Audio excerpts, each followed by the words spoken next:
Started here. So this webinar is presented as part of CPHA's Public Health Approach to Cannabis project, the purpose of which is to engage a range of individuals and organizations from public health, social services, health, public safety to enhance their knowledge of and capacity to address issues related to cannabis and other substances.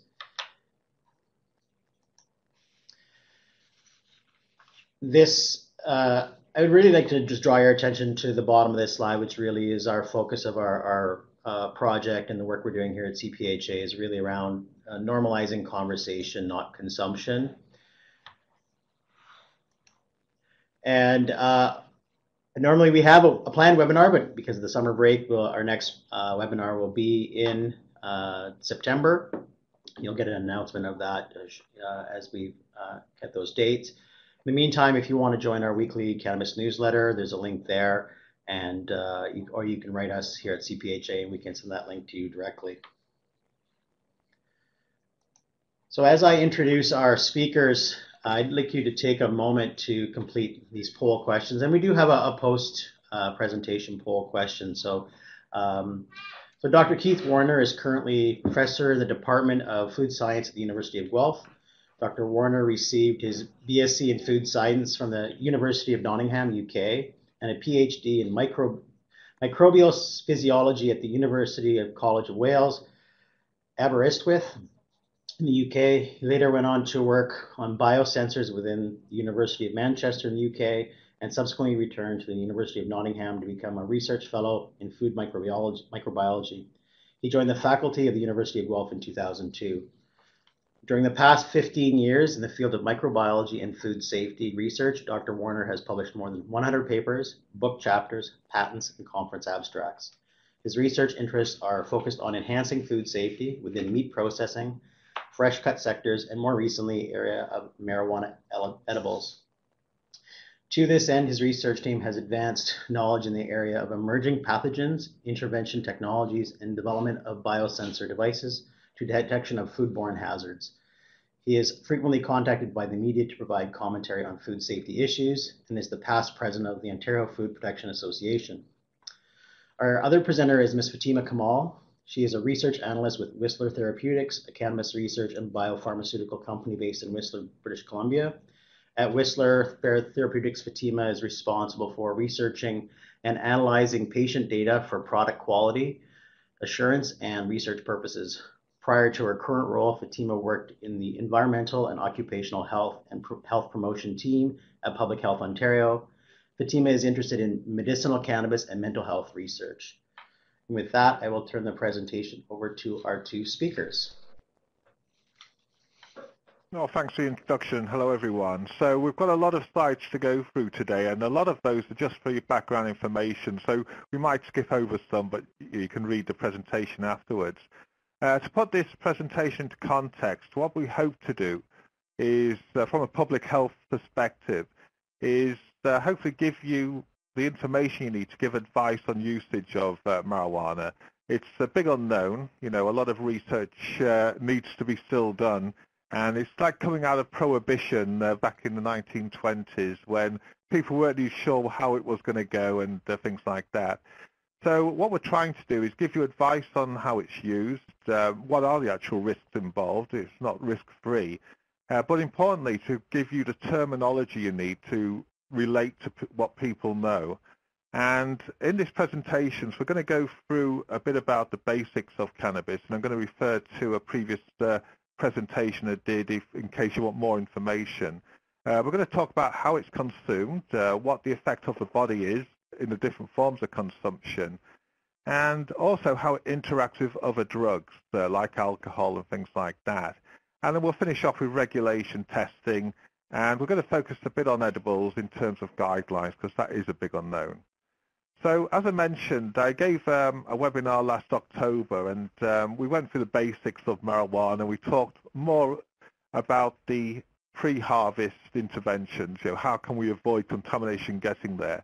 And what we're going to do in this presentation is more the sort of end user end in terms of what they can do to protect themselves, what are the risks involved, and hopefully just show how much research actually needs to be done. So if you want the basics on marijuana, you can refer to that, but I'll obviously go through them as we go. So we all know that it's going to be a big market overnight. Come maybe, hopefully, touch wood, July, we're going to have a $22 billion industry emerge from the underground. And there's the conflict, I guess, in some ways, in that people look at the money generation, the tax, and what that benefits can do to the society. But on the other side, the public health in terms of, like any drug, it can be abused, can cause detrimental effects, and you've got to balance that out. So I'll go quickly through what cannabis is. Basically, cannabis is a weed. That's why they call it weed. And you've got different varieties of it. And I'll talk about sativa and indica. These are the two main ones that are used in cannabis production. And all those different strains we have are hybrids of this. So a bit like winemaking, where they get the grapes and they kind of crossbreed them to make hybrids.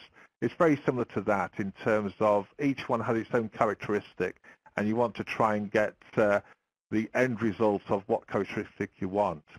And those characteristics are based on its composition of the resin, which we call marijuana.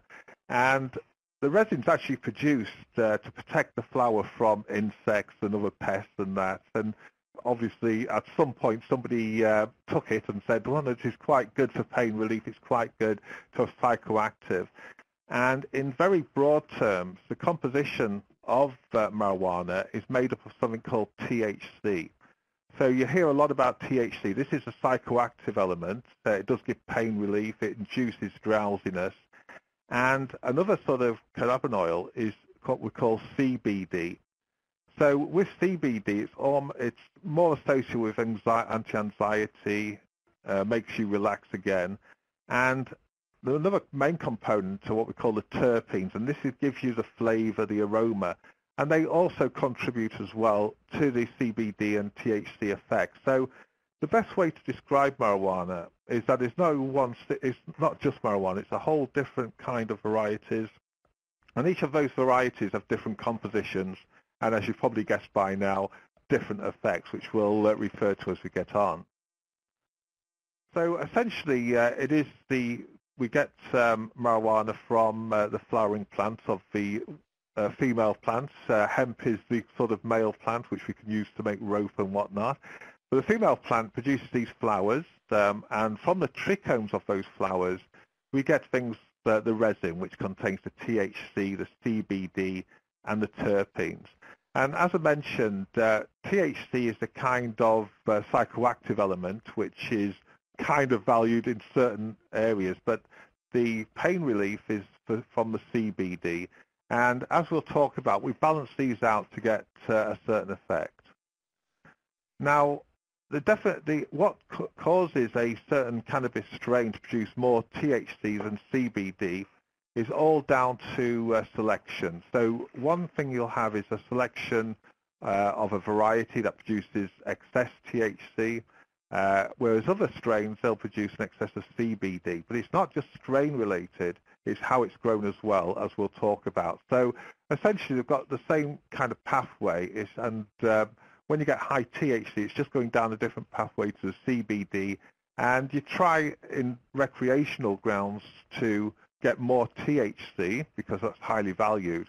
But obviously in pain relief and things like that, the CBD is important. So getting the ratios right is the art of the grower's sort of hand. So as I mentioned to you, we have two main varieties, sativa and indica. And you can see them differently in terms of the physical shape. So with the indica, they tend to be more plump. With the sativa, they tend to be more long and hairy.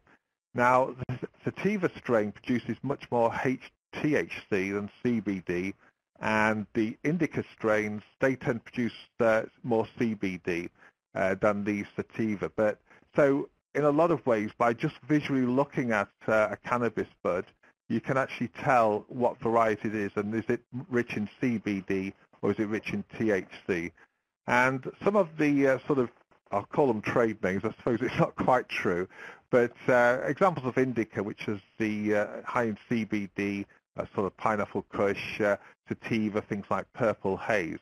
But more or less, you'll probably see hybrids where they try to balance the THC and CBD, and the most popular of those is the Buddha Kush and things like Blue Dream. I don't know who makes these names up, but that's the sort of thing to look out for. And as I mentioned, by just looking at cannabis buds, you can kind of have an indication of what they're rich in. So sativa, as I mentioned, is more long and hairy, whereas indica, which is the sleepy one, one that's high in THC, is more plump. So it gives you an indication, but it's not as simple as that, as you probably guessed by now. So what they tend to do as a grower, you pick the variety based on a lot of different traits. A bit like a wine grower would pick his grape to make, or he or she make the wine. And you get ones which are rich in THC and CBD, and you try to hybridize these to get the actual balance of CBD and THC. Now, as we talked about, it's been underground for a long time, the marijuana business, and THC is very highly valued in that respect. And so you'll get strains which can produce a lot of THC, and with the CBD obviously be more related to the medicinal marijuana. So I'll quickly go briefly through the production process. Essentially, with the production of marijuana, it all starts with strain selection. Some people start with seeds, but seeds are unpredictable because you could be male or female. So typically what they'll do is they'll start with clones. And with these clones, you grow them up in hydroponics, sometimes soil. There's plus or minus on both. Oh, I think sort of a reset there. That's all right. You kind of have soil or hydroponics, but the common thing is that they need fairly high temperatures and a lot of air to keep them cool at the same time. So what you'll see to get them rapidly growing, you have high light, and to cool it down, you have fans. And those fans can distribute contamination if you get things like mold right through the crop, and we'll talk about molds as we go along. So it's a fairly labor-intensive exercise where they basically hand harvest and trim them. So there's plenty of opportunities for contamination to occur. Now, as I mentioned, the THC content is highly valued because in certain circles, and recreational marijuana will probably be one of those circles. And it is dependent on the strain and the cultivation method. And a bit like a wine producer, they have to get harvested at just the right time because you get an optimum of THC and CBD, then they start going down. You can expose it to UVB to enhance the THC production. And typically what you try to do as a grower is, depending on what market you're going to produce a lot of THC in your plant, or you try to balance it. So it's a bit like, as I say, wine growing is that you balance when to harvest, how to grow it. And the key thing is to get consistency is a very big challenge. And there's a lot, as we'll talk about in the regulations, a lot of talk about limiting the THC, and that can be very hard to do. And it sometimes can be very hard to achieve the target THC as well. And all depends on the growing and the cultivation methods. So during the growth phase, one of the big challenges that the grower has is controlling mold, because powdery mildew can develop, and as I said, when you actually sweep it through, the air sweeps through the crop, you can spread that mold. Now, the critical point, though, is in the drying process. So this is where you've harvested the flowers, and you've got to dry them, because what will happen, mold will develop on those, which will affect the, obviously, subsequent product. And it's got to be a very big balancing act, because if you dry it too quickly, you're going to lose all the volatiles and THC and things like that. Dry it too slowly, then you're going to get mold infestation, which both are not desirable. And so typically what they'll do is you can do air drying over a certain period of days. You can quicken the process up using dry ice to sublime the water. You can heat it, but as I say, it's really done due to the fact you lose volatile. So if you go to a grow operation, they'll focus a lot on the drying process. That's the critical control point. So after it's dried, you have to cure it. And a bit like wines is that the more you mature it, the better it is, because in the curing process, you're breaking down the chlorophyll and getting rid of those negative flavors. So in inexpensive marijuana, obviously they're not really that bothered about this sort of flavors and that, and so they're a very short curing period. But some premier sort of products will have a very long curing period, up to a year. And after it's cured, some do irradiate it, some just send it out as is, but there's very limited amounts of interventions you can actually do. So as I mentioned, you can cure it by various means to achieve that. So in terms of extraction, typically at the moment you only can sell buds. But what I think the industry will move towards, and they are moving towards it as we speak, is to extract the THC and CBD and make hash oil or and other sort of derivatives of it. So you're concentrating the actual THC and CBD down, and you can do that by solvents, but more likely now they actually do it by carbon dioxide, and we refer to that later on. But the more important thing what I should be getting to is the different forms of marijuana. So typically with marijuana you get it in different forms. Shake is the kind of residues, the sort of bits you get from the main bud. But the dried buds are the main ones. And as I said, through selection, cultivation, they manage to get up to around about 28% THC, which is a lot. Usually it's a bit lower than that. But these are the sort of concentrations you encounter. But then you extract it, you extract the oil into CO2 or solvents to make hash oil. And from that hash oil, if you kind of concentrate that a little bit more, you produce the most popular form of marijuana, that's called shatter. So it's a bit like a wax, if you want to call it a wax. I'm trying to get the best terminology for it. But basically it's concentrated, and if you concentrate that even further, you get the hashish, which is pure THC. So these are the sort of different forms you actually grow it under. Now, when you're consuming marijuana, there's different ways of consuming it. You can smoke it. You can actually take a pill. You can rub it onto your hand, and it'll just absorb, or onto your skin as pain relief. But other more common ways of doing it is sublingual. You put some under your tongue, because this sort of hash oil, if you actually get it on your teeth, it stays there for a long time. And the benefit of putting under your tongue is quick absorption. And obviously what's relevant for today's presentation is that we have edibles, the ones that are infused, added to juices. Literally you juice the cannabis, or you can add it to beverages, which we'll refer to. So when we think about doses, we always think about what's safe levels, and this will come relevant later on. And it really depends on the user. So if you're a new user, even 5 milligrams could have an effect, but you build a tolerance to it. And a lot of the problems, one of the problems with marijuana is that you build such a tolerance, you need more and more to get a certain effect, be it pain relief, be it alleviate, taking a high or things like that. So it depends on a lot of different aspects. And the reality is that as a chronic user, you could have THC floating around in your system, but you're not going to be high. And this graph on your over here really points that out in terms of chronic users. This is the byproduct of cannabis or THC when it's metabolized by the body. But at the same time, we can retain a fair amount of THC in the bloodstream. And this is why people, when they talk about roadside testing and things like that, it becomes confusing, because you could have a THC in your system, but you can be far from high and things like that. So in terms of consumption, people have their own desired ways of doing things. The pipe and the bong obviously are the most popular or mostly used. And some people enjoy taking it like this because it gives them an instant high. The detrimental effects is that because of the terpenes, it can be very harsh on the lungs. And so some people don't prefer it that way.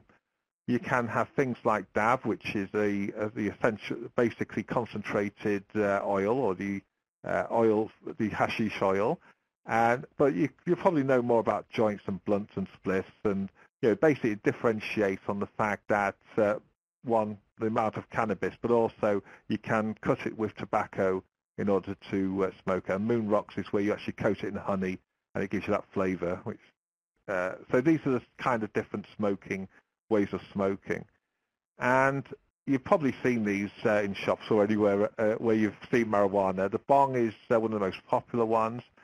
You can increase the marijuana by putting the oil in with the buds in order to increase the effect.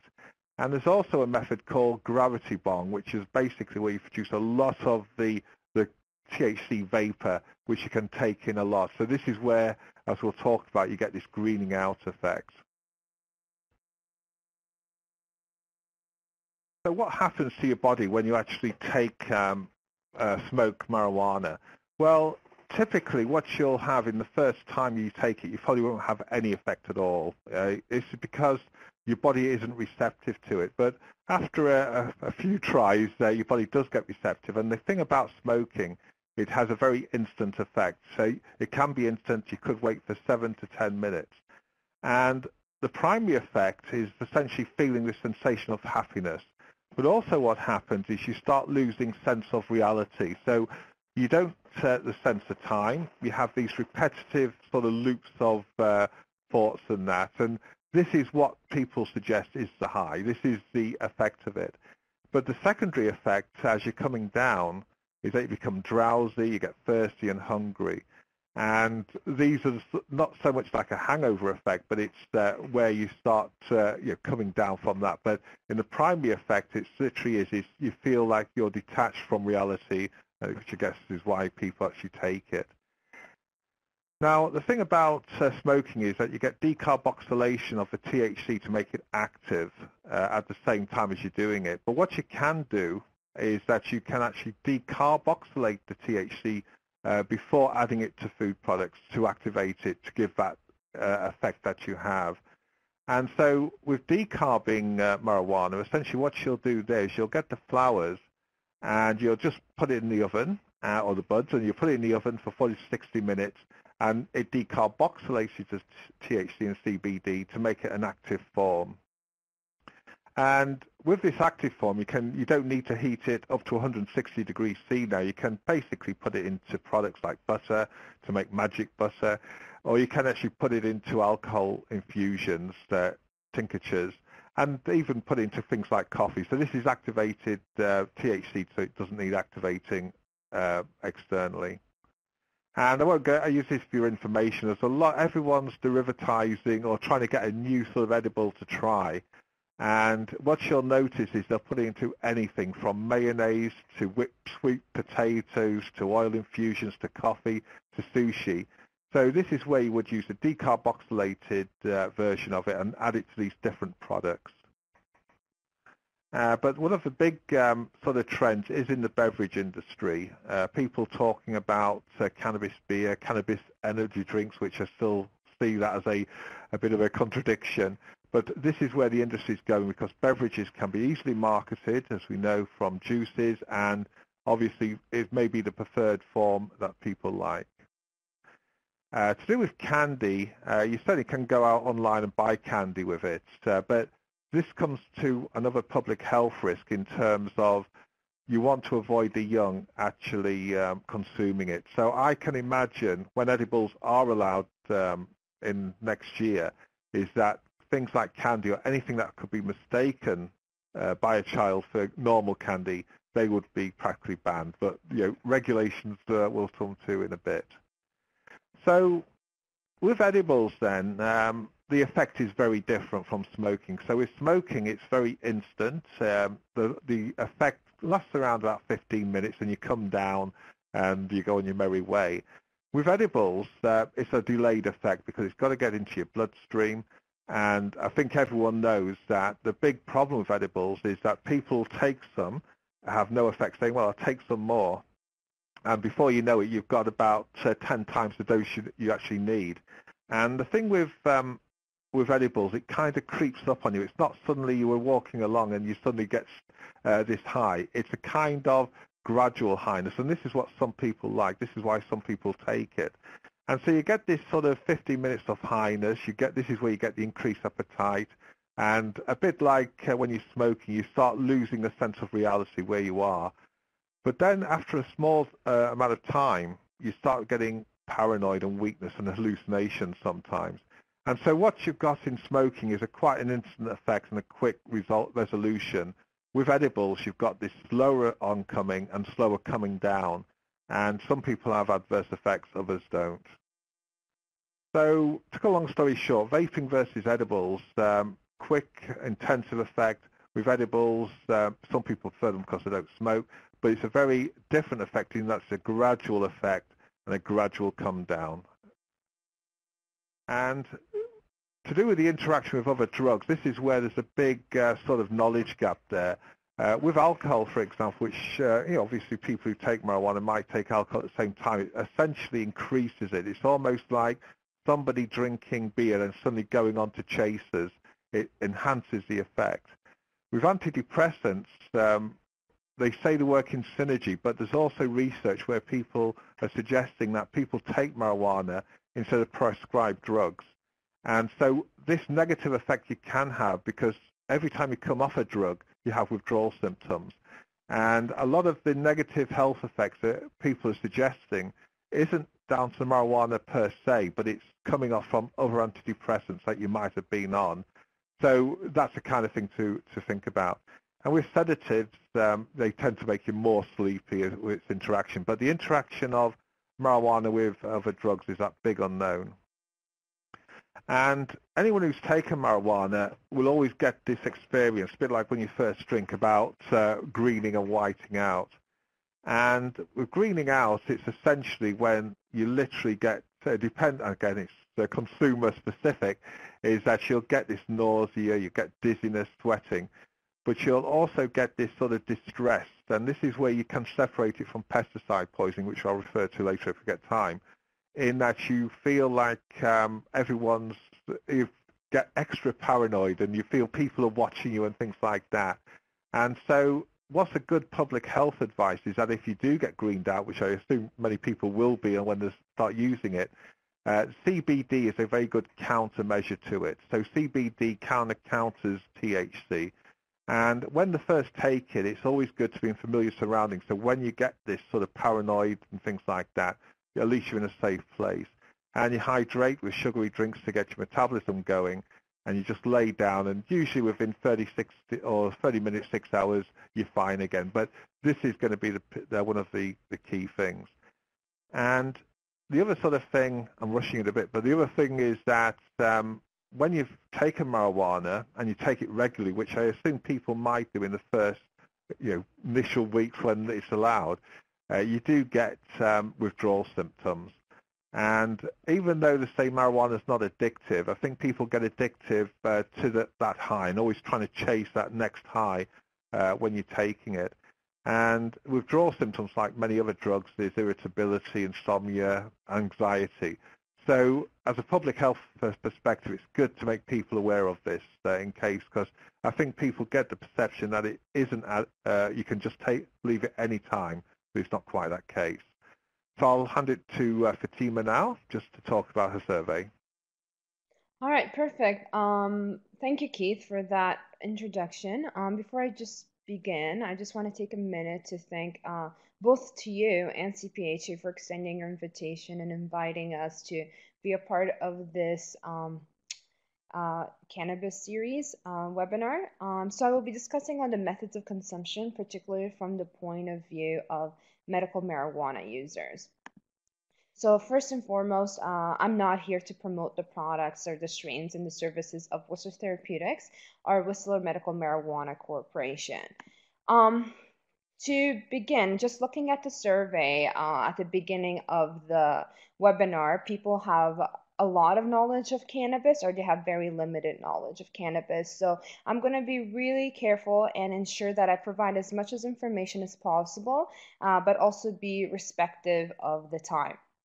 So the access to cannabis for medical purposes, ACMPR, is replaced the 2013 marijuana for medical purposes regulation in August 2016. And ACMPR is by Health Canada, and it's really, the government permits only dried cannabis, cannabis oil, and fresh cannabis. And it's a direct sale. So licensed producers, LPs, can sell directly to patients or consumers who need medical marijuana.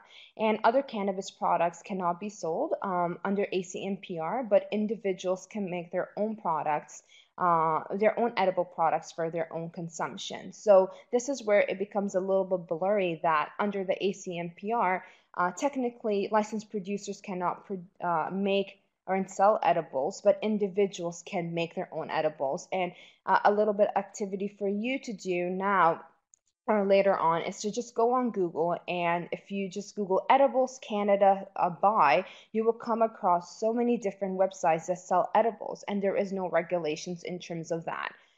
To move forward, the cannabinoid-based pharmaceutical drugs has existed for a long time. It's all these three, with the exception of Marinol, actually, are available in Canada, and patients get prescribed them. And so the most common one is Sativex, and it's mostly just a 1-to-1 ratio of THC and CBD, and it helps with nausea and it helps with neuropathic pains amongst patients who have been diagnosed with MS. And Marinol and Nabalon helps with nausea and vomiting for people who have gone through chemotherapy. And Marinol is also an appetite stimulant for patients with HIV/AIDS. So cannabinoid-based pharmaceutical drugs is not a new topic. It's becoming a lot more popular as we're getting more licensed producers, and we're having conversations about cannabis and the medical aspects of cannabis as well. So the Canadian medical marijuana users, it's becoming increasingly common and popular, not from just 500 registrants in 2002 to over 26,000 in 2012. And in fact, many national surveys have indicated that the prevalence of the users is a lot more as people have access to cannabis outside Health Canada's ACMPR. One of the main limitations for individuals who need medical cannabis is that it's quite expensive.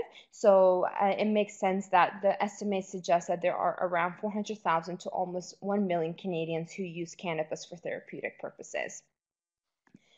So the health conditions and research is mostly around multiple sclerosis, chronic and chronic and neuropathic pain, HIV/AIDS, and epilepsy.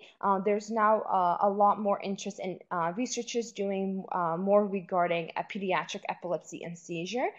Patients use medical cannabis to treat more than one symptom. So it's reported that the mean number of symptoms that patients use cannabis to treat is 6.24.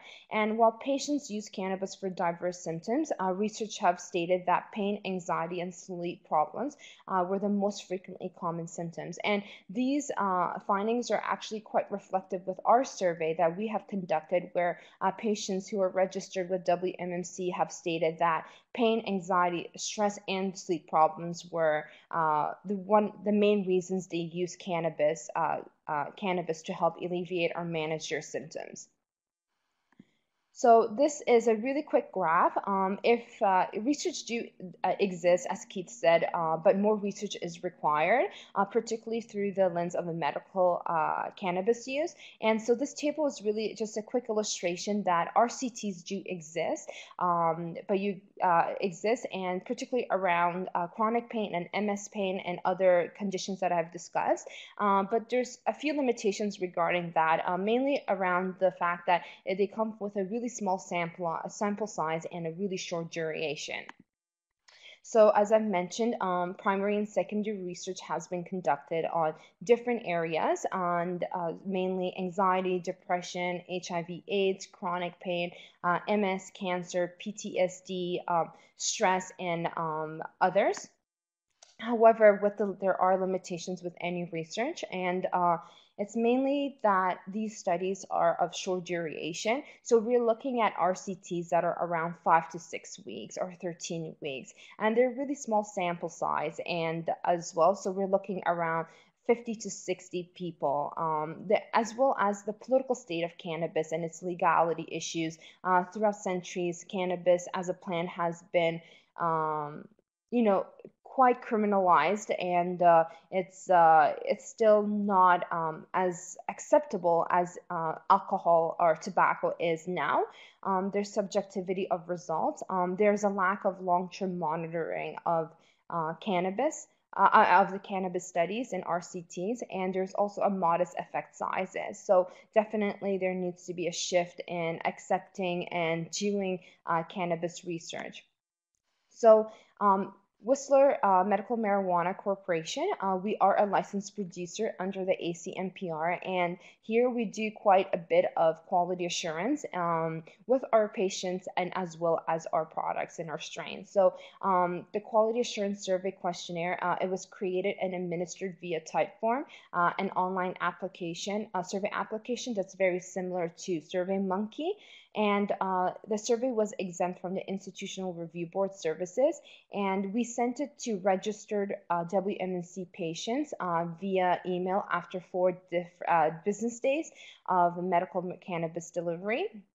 And informed consent was obtained from their survey participants, and participation was completely voluntary, anonymous, and confidential. So unlike other licensed producers, there was no incentivization in terms of completing the survey. It was completely voluntary, and we had a really good number of participants who had completed the survey. And it was open from April 2017 to January 2018. So it contained 90 questions. It's a lot of questions, but each survey was customized to each patient and their health condition, and it looked at their medical history, demographic, pattern use of medical cannabis, and perceived effectiveness of cannabis at alleviating or managing their health condition or their symptoms. So the two main purposes of the survey was for a quality assurance, but also to find a correlation between what the patients had stated were effective and correlate that with the cannabinoids and the terpenes. And so what the results I'll be presenting is quite descriptive analysis, but nonetheless they're really important to understand the different methods of consumption of marijuana, and as well as who is using medical marijuana in Canada. So, and it looked at different health conditions as mentioned above down here in this slide. So we're going to discuss our findings in terms of the frequency of medical marijuana use as well as the methods of medical marijuana consumption. So just going back, I think these last two questions that are in red are really important for us in terms of this webinar, is that during the past 30 days, on how many days have you used cannabis, and during the past 30 days, on the days that you use cannabis, how many times on average did you use cannabis per day? And here we're asking questions in terms of how they consume medical cannabis, how do they smoke, what kind of cannabis products do they smoke, how do they vaporize it, what kind of cannabis products do they vaporize, in what ways do you ingest cannabis, how do you obtain your edibles. So questions that are super important to know about. So we had a total of participants of 618 people who completed the survey, and we can see that the animation is gone.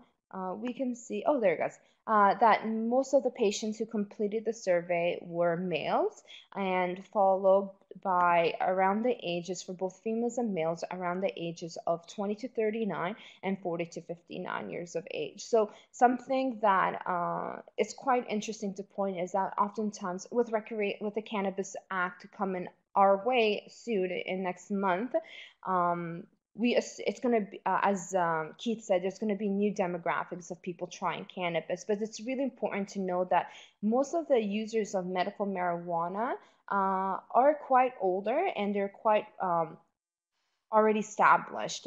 So it's interesting to note that the users in Canada of medical marijuana are like around their 40s, 50s, and 30s. So how would you say your health is like in general? The average was 6.30, which is not too bad. And here, how long have you been using medical cannabis? So more than 1/3 of patients have been using medical cannabis less than a year, and 1/3 of patients have been using medical cannabis for 1 to 3 years. So this tells us one of two things: is medical cannabis is becoming a lot more available for patients under ACMPR, and there's that acceptability of cannabis as an alternative option to manage their symptoms and their health condition. And so during the past 30 days, on the days that you use cannabis, is more than half of the patients use cannabis on whole 30 days.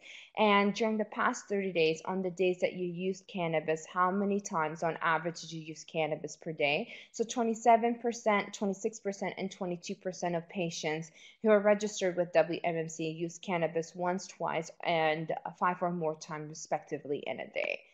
So the methods of consumption is that, so we asked the questions: how do you consume medical cannabis and its derivatives? And we allow participants and to select more than one option, as many people smoke or they make it into edibles in different forms. So we wanted to capture as much information as possible. And so we found out that 62% of patients vaporize cannabis and its derivatives, 54% of patients ingest cannabis or smoke cannabis, and 41% of patients use cannabis and its derivatives sublingually, in which Keith discussed a little bit early on in the slide. So how do you smoke cannabis? 81% of patients smoke cannabis joints, 44% of the patients smoke cannabis pipe, 38% of the patients smoke cannabis bong or water pipes, and 21% of patients smoke cannabis as dabs. So the type of cannabis products you smoke, 99% of the patients smoke dried buds. And so dried buds are essentially dried cannabis, and concentrates can come in the form of oil, wax, shatter, butter, and other forms that Keith went over quickly earlier in the webinar. So how do you vaporize cannabis? 71% of patients use portable flower vapes to vaporize cannabis, and 30% of patients use tabletop vape to vaporize cannabis. And to tell the difference and what it means is essentially in the name. So portable flower vapes are, they're portable. You can take them wherever you are. And so there's that convenience aspect of it. And the technology in terms of and portable flower vapes have changed a lot, so you can get a really strong vape as well. And tabletop vape is it's much larger, it's a lot more sophisticated, and you cannot take it on the go. It's not portable, so there's that lack of convenience. But the thing with tabletop vape is that it has a power outlet and it needs to be plugged in, and with that you get a really stronger and a bigger vapor. And with some tabletop vapes, you also have you also have pipes that you can put onto the tabletop vape, or different things in order to have a stronger vape. And the type of cannabis do you vaporize is 96% of the patients use dried buds to vaporize. So this part is very reflective in terms of what we're talking about. And edibles is a type of cannabis products you ingest orally. 61% of patients use cannabis oil, and that can be in different methods. So it can just be straight into your mouth, or under your tongue. It can be cooking with your food with that, or you can put it on your food, for example, on the food that you're having, for example, on the yogurt, on their yogurt or their drink or their smoothie. And 43% of the patients make edibles. And we also ask patients, how do you obtain your edibles? And 71% of the patients make their own edibles. 27% of the patients buy from a supplier, and 20% of the patients have someone else make their edibles. And we also ask the type of products that they use under the tongue, and they use oil as the most dominant product. So this table is very interesting, and it's a study that by Haskemp and al., and it looked at the medicinal use of cannabis and cannabinoids, and it's a preferred method of administration for subjects in the top 5 symptoms. So we can see for chronic pain, many of the patients prefer to vaporize, and for depressions, it's to smoke. And something to note is that really there's a vast amount of subjectivity in terms of how different patients use cannabis, and at the end of the day, patients use different methods in order to help them alleviate their symptoms and their conditions the most. So it's interesting to point out here is for different health conditions, there's a preference and preferred mode of administration. So moving forward, we're currently in our second quality assurance survey for patients who are registered with WMMC. And this time we're changing it up a little bit, and we're looking at patients who have bought 5 or more times from WMCC and after 6 business days. And it will examine more about edibles, including perceived knowledge of THC content, packaging, purchase, and quality of life before and after edibles, before marijuana usage. And the survey will also explore how effective different cannabinoids and terpenes are for their patients' health diagnosis and their symptoms. So regulation, to touch briefly, so the Cannabis Act, Bill C-45, is coming up soon in the next month, and really its overall aim is to provide legal access to cannabis and to control and regulate its production, distribution, and sale. And so it takes a very a public health perspective and lens, and public health perspective and safety. And so it really hopes to restrict youth access to cannabis, protect young people from promotion or enticements to use cannabis, protect public health through strict product safety and quality requirements, reduce the burden of the criminal justice system, and as well as enhance public awareness of the health risk associated with cannabis. Currently, it's back in the House as of June 7th, and with that, there has been quite a few new amendments that they hope to present, including that they're hoping to ban virtually all advertising of cannabis products or brands. So there will be no such thing for both recreational and as well as medical for brands and licensed producers to sell their t-shirts or their hats or anything else, which is quite ironic because people can still do that with alcohol. And they hope to review the bill after 5 years, and they're also trying to pass this this other aspect in terms of a public disclosure of cannabis investors to the public. So as I mentioned, the expected date is July 1st, 2018, and the edibles will have to wait 1 year after, so on July 1st, 2019. Just touching upon on distribution, so under ACMPR, for medical marijuana, there will be no changes. But for non-medical marijuana, the federal government has given the provincial and the territorial government to dictate how it is that they want to implement this legalization of recreational marijuana. So with that said, there will be retail outlets at different locations, and there will also be direct sales by phone or online with secure delivery. And the federal government has allowed the provincial and the territorial government to determine the minimum age requirement to purchase cannabis. I know in Ontario there's a discussion that the age limit will be 19, which is quite ironic because the brain studies have illustrated that the brain develops until 25 years of age. So if the Cannabis Act is really through a public health lens and public safety, should the government allow the age limit? Should the federal government allow the provincial and the territorial government to dictate what the age limit be, or should there be one age limit similar to tobacco and alcohol? And they must be from a licensed producer. There is also the potential to export and import marijuana. And so the regulatory status of marijuana currently is still classified as a class 2 drug, and the process of the selling of non-medical purposes is illegal.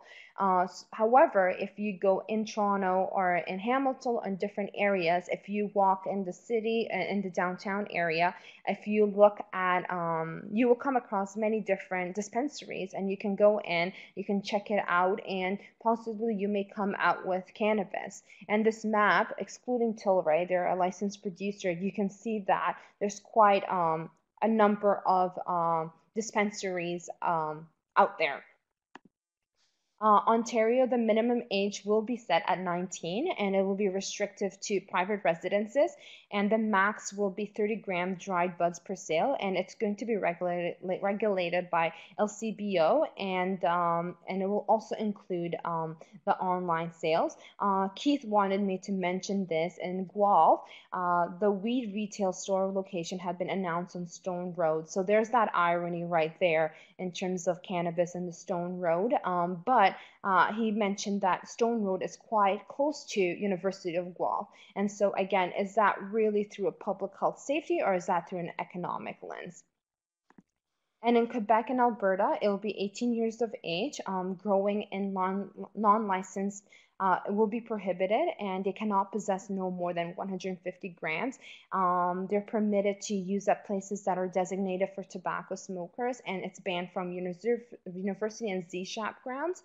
And so it will likely be through liquor boards along the lines of Ontario.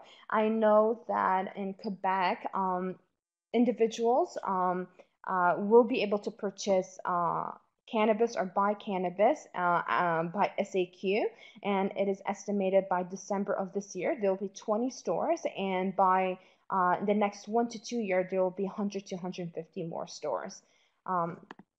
And labeling, Health Canada has had done quite an extensive consultation with the public as well as different stakeholders, and they came up with a labeling structure for both recreational marijuana. And so with that labeling, there has to be name, contact information of the processor, product description, product lot number, the weight and the volume, the packaging date and the expiration date, the recommended storage condition, the THC and CBD content. Something to note that during the consultation is that individuals are interested in knowing more about the different cannabinoids and the terpenes that are in their marijuana, as well as they want to know more about whether their marijuana is organic or not. And there also has to be that inclusion of keep out of reach of children. And if it's for medical purposes, it needs to be indicated on the labeling as well. And now Keith will go past more on labeling. Yeah, so what I'm going to be doing is the last 2-3 minutes is get the sort of highlights, because you can read these slides in your own leisure. So the thing about testing of marijuana is that nobody's really sure what to test for, and they've based it on the herbal remedies from the US pharmacopoeia and also European pharmacopoeia. And I'll only dwell to say that they've got microbial limits on there. Now, the thing is, these microbial limits are not based on marijuana. They're based on herbal remedies. And one of the big contentious issues at the moment is about the yeast and mold count, because in a lot of herbal remedies, you don't smoke them, whereas you do smoke marijuana. And people are getting concerned because if you ingest or inhale aspergillus, for example, you get aspergillosis. So I'll only just say that these will probably need to be revised because they're literally coming out of nowhere. I won't talk about the outbreak because most of those you can read on your own time. But the biggest problem isn't microbial with edibles, it's going to be pesticides. So as I mentioned, with pesticides, growers have to apply them to save their crop, and you're only going to allow to grow so many crops and you don't want to lose it. So growers have been kind of using pesticides, some which have been banned, some which are very dangerous. There's one that actually turns into cyanide when you smoke it, which isn't good. But they're always trying to counteract the effect of mold. And the thing with pesticides is that there was a big recall just recently, a few years ago, where they actually had all these edibles recalled because of the high pesticides, because what carries over the THC carries over the pesticides as well. And just a bit of health advice is that even when you're smoking marijuana, you can get pesticide ingestion there if you don't use a filter. Now, what you'll notice in a bong is that people use water, and that water kind of cleans the smoke up a little bit in terms of reducing harshness. And it also does something to the pesticides, but you need a filter, very much like a cigarette filter, in order to prevent the pesticide intoxication. And the thing is, when you get greening or whiting out, the symptoms are very similar. The only kind of difference is, I assume, I've never had it, is that with pesticide it is more to do with headache, fatigue, whereas greening out, as I mentioned, it's a more paranoid kind of sensation. I won't go through the surveys that have been done, only to say that mycotoxins are rarely produced. I've never seen a case where they have been produced, but it's the yeast and mold counts, especially the mold counts, that people will have to address, from a public health perspective as well. And there was some studies done, this is one we did with the Global Mail, looking at what bacteria kind of are on marijuana, and it's not Salmonella, it's not E. coli, it's these unusual opportunistic pathogens that could cause illness to a susceptible host. So typically with edibles, I think the worst case scenario is that people put it into a product which supports the growth of things like botulism or supports the growth of microbes, and they're the high-risk products. So the low-risk products, and again, I think what will be a good direction is that policy should be passed saying edibles can be used, but it must be in a shelf-stable product, not one that needs refrigeration or hot cold, because that's where problems arise. And just to finish off, is that the obvious factor is that the black market will always exist. And one of the big problems that people are going to face is about when they obtain their marijuana, if they can't get it from licensed producers, they go to the black market. And that black market, obviously they don't have as much care in terms of pesticide control and molds and things, or control of molds and whatnot.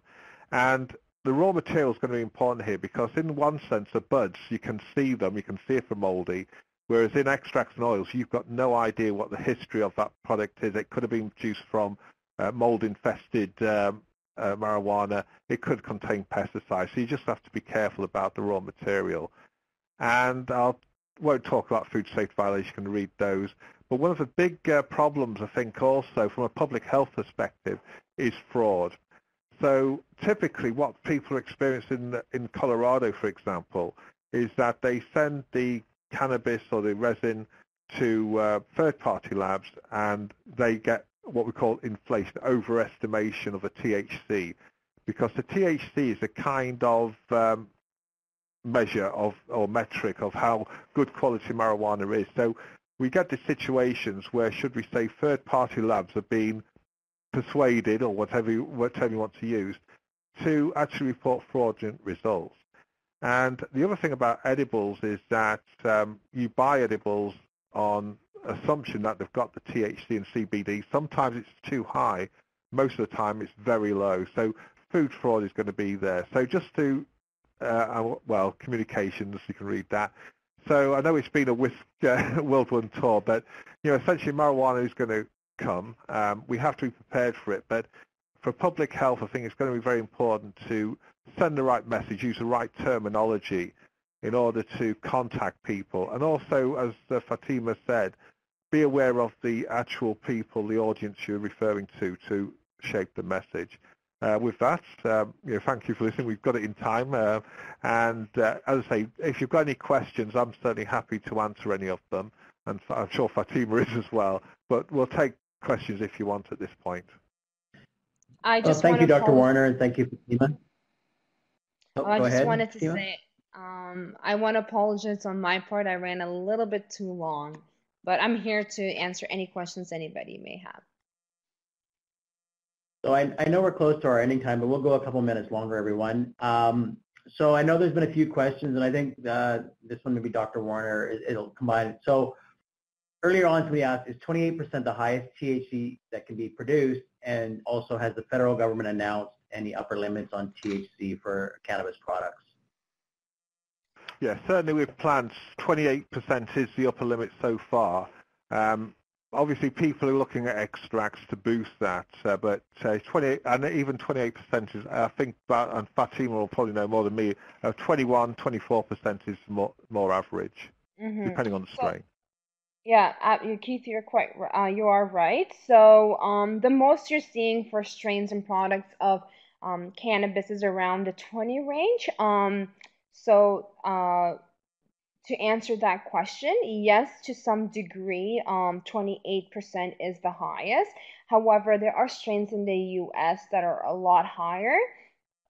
So, as you've said, with extraction, and it's not possible to increase the percentage of the THC, but we have to remember there's also a biological limit of the plant itself. So you can force the plant to produce more THC, but there's because depending on the strain and the type of the cannabis leaf you're using, there's also a biological limit that we need to take into consideration. And to answer the other questions of whether the federal government has set a limit, I believe that was the question. The federal government has not issued any limits on THC. So, yeah. It's Greg here. I know CPHA has submitted to the federal government that it should be no more than 15%, and there are some experts that say it should be set at 10%, but I don't think anyone knows what that percentage should be. I think this is a kind of a combine some of these questions. So where can you grow it? I mean, I know they've talked a lot about personal growing, but can you actually grow it in your yard, the number of plants that are allowed, or is it only inside? And then in terms of with relation to medicinal, actually, or the medical cannabis, can you appoint a person to grow it for you, and how is that tracked? Well, I think if you're left outside, your plant will probably go missing very quick. But, well, Fatima will know more than this.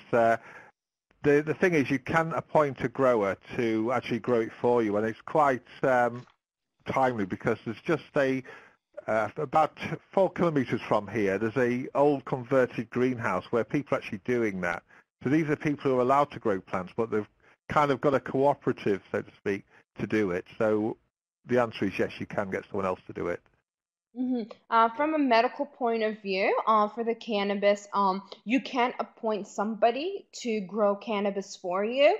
It has to be a caregiver, and it's regulated and monitored by Health Canada. So you have to go through that process of registering yourself and to be the caregiver of the individual who has the documents under ACMPR that requires them to that they need cannabis for their health condition. And to answer the other question, in terms of recreationally, can you grow it? Depends on the province. In Ontario, you can grow it once the Cannabis Act passes. I believe it's up to 4 plants. I'm not sure on that number. I would definitely double check that. But recently, Quebec, the short answer is no, but there are exceptions in terms of the individual who are looking to grow it. So definitely look into the law. So this question, I think, really around, I guess, the edibles. So what do you see as the main concerns for public health if restaurants are permitted to prepare meals with cannabis? With edibles, I think there's 2 things. The pesticides is the number one for definite in terms of, and the other one is the food fraud. Well, we call it food fraud, in that you could get, especially with edible producers, they're basically not going to measure the THC, CBD themselves. They're going to depend on a certificate of analysis. And I think my sort of worry is that it could be either too high or too low. And the other part about the marijuana is if you're taking it for pain relief, as in high CBD, and you get a high THC, it's obviously going to have an opposite effect. So if I had to say, it would be pesticides and authentication. I don't know what Fatima thinks. I agree. I think something to also note is that in terms of restaurants to prepare meals with cannabis, it doesn't exist so far in Canada. I know in Colorado there are cafes and restaurants in which you can smoke. They give you cannabis and so on. But I think the main issues in terms of inspectors is that they they either have a lot of knowledge or they have very little knowledge of edibles and what edibles look like. So I think there needs to be that public educations around that realm of edibles can take many different shapes and forms, and it's really important to raise awareness and educate the inspectors who will be going around the restaurants and inspecting the product and as Keith said, the certifications of what is in the marijuana edibles, like whether it's THC, CBD, or other cannabinoids and terpenes. Just for everybody that's still online, just if you look on your screen, you'll see an area called presentation. You can actually download this presentation and a previous presentation by Dr. Warriner just by clicking on those links, so you'll have the presentation. In terms of the growing, and this is back to a little bit about growing, I think, indoors and outdoors, is there a different risk in terms of mold and pesticides based on that environment, or is that more about how people actually treat the plant? Well, I think with to do with molds, the indoor plants can suffer a lot because they're closely packed, and as I say, the airflow goes right through the crop. Now, outdoor obviously has its own risk and to do with that, but obviously data's lacking. But my personal feeling is that the indoor does have a higher risk because it's literally very intensive, and the use of pesticides could be contained. But I don't know what Fatima thinks about that one. Yeah, you answered that, but something to add on again from the medical cannabis point of view is that not just in terms of outside or inside growing, but more in terms that medical cannabis, and I think this will touch upon the other questions that somebody wrote, is that medical cannabis, because we're heavily regulated by Health Canada, we do inspection, we do laboratory results and testing on every strain and every product that we produce. So we have contracts with different laboratories that whenever we produce something, it automatically goes for the testing of molds, different food concerns, as well as the content of THC, CBD, terpenes, and other cannabinoids. For recreational, I'm not quite sure how that's going to take place and whether there will be any testing involved in that realm. So that's still blurry for me. I'm not sure if anybody knows more about that or whether Keith knows about that, but that's definitely an area to explore more. So I'm going to ask two more questions here. So I guess it's for both of you. Is there any indication in terms of with recreational cannabis processing, will there be any difference between how it's processed versus the medicinal, as per, I'm not sure the term, GPP? So I guess, will there be different standards for recreational versus medicinal? Well, if we go to the Dutch model, there is differences, but that's the Dutch model. Typically, if you're as Fatima just said, if you're a licensed grower, then you have to follow strict regimes in terms of testing and things like that.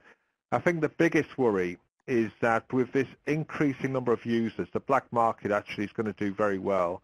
And with the black market, that's where obviously there's no rules there in terms of hygienic handling of what you use. So I think that's where it has to counter. You're going to obviously we're going to have a very large number of new users partaking come July, and where they get it from is the key thing. But as far as I am aware, I don't think there will be different standards or regulation from medical or recreational. Okay, maybe one last final question for everyone. Are you aware of any current research going on with regards to edibles or consumption of cannabis with regards to pregnancy?